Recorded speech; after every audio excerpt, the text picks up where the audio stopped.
2026 football বিশ্বকাপের টিকিটের উচ্চ মূল্য নিয়ে যখন সমালোচনা চলছে, তখন মেক্সিকোর 14,000 দর্শক একেবারে বিনামূল্যে উদ্বোধনী ম্যাচ দেখার সুযোগ পাচ্ছেন। প্রায় 6 দশক পুরনো একটি চুক্তিকে ঘিরে দীর্ঘ আইনি লড়াই শেষে আদালতের রায়ে নিজেদের সেই অধিকার বহাল রাখতে সক্ষম হয়েছেন তারা।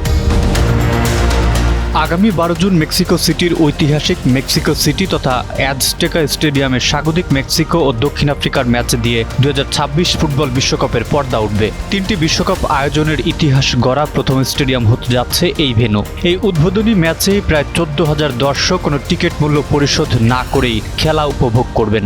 এর পেছনের ইতিহাসও বেশ ব্যতিক্রমী। 1960-এর দশকে স্টেডিয়ামটি নির্মাণের সময় অর্থ সংকটে পড়ে কর্তৃপক্ষ।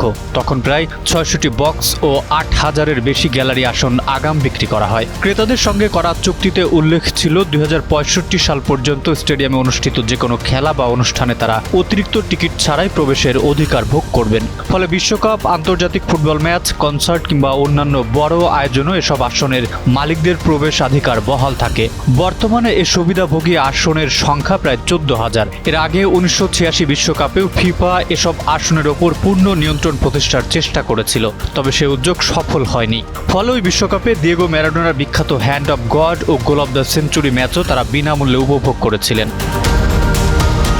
2026 বিশ্বকাপের আগে আবারও বিষয়টি নিয়ে বিরোধ দেখা দেয়। ফিফা এবং স্টেডিয়াম পরিচালনাকারী প্রতিষ্ঠান এসব আসন নিজেদের টিকিট বিক্রির আওতায় আনতে চাইলেও আসন মালিকদের সংগঠন আদালতের শরণাপন্ন হয়। শেষ পর্যন্ত আদালত তাদের পক্ষেই রায় দেয়।